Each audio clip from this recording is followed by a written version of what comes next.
3 তারিখ শহীদ মিনারে এমনই বৃষ্টি ছিল, তখন নজরুলের একটা গান খুব মনে পড়ছিল, দহনের শেষে বর্ষা আসিবে, করুণা ধারায় হৃদয় ভাসিবে, এদিন রবে না কুসুম ফুটিবে। সেই ফুল ফোটা শুরু হয়েছে, এটা আমাদের মনে রাখা প্রয়োজন। ফুল ফোটার মাত্র শুরু, বিপ্লবের একটা পর্যায়ে মাত্র আমরা পার হচ্ছি।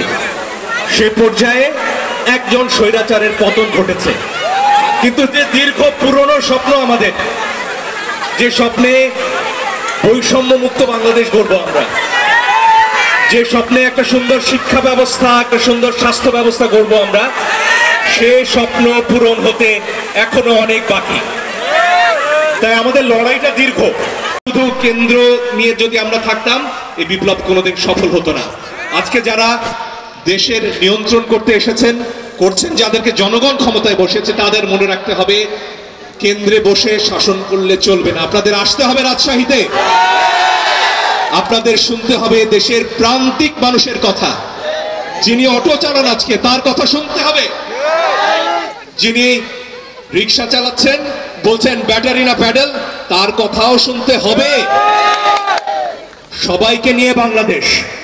আমি দেখেছি আমার বাড়ির কাছে বসিলায় যখন ছাত্রছাত্রীরা পিছিয়ে গেছে, শ্রমজীবী মানুষরা নেমে এসেছেন।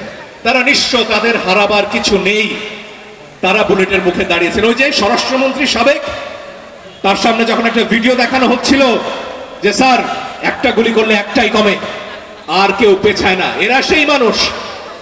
এই রিক্সাওয়ালা, এই শ্রমিক, এই দিনমজুর, এরাই আমার বাংলাদেশ। এদেরকে ভুলে গেলে চলবে না। যিনি ধর্মভীরু তিনি বাংলাদেশ, যিনি হিন্দু তিনি বাংলাদেশ, যিনি মুসলমান তিনি বাংলাদেশ, যিনি বামপন্থী, যিনি নাস্তিক, তিনিও বাংলাদেশ।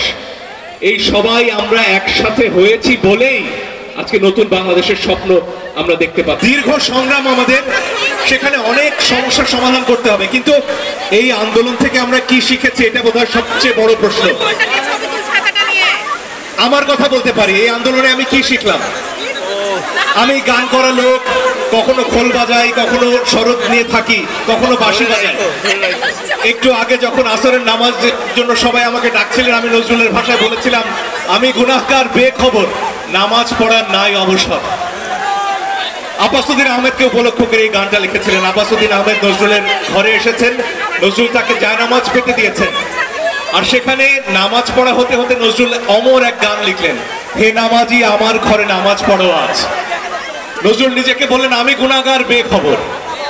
কিন্তু এমন একটা সমাজে আমরা আছি আজকে দাঁড়িয়ে, যেখানে যে 5 ওয়াক্ত নামাজ পড়ে, যে গুনাহগার নয় আমার মতো আর আমার মতন পাপী বান্দা, তারা একসাথে দাঁড়িয়ে একটা লড়াই করেছে। এটা সবচেয়ে বড় শক্তি এই লড়াইয়ে।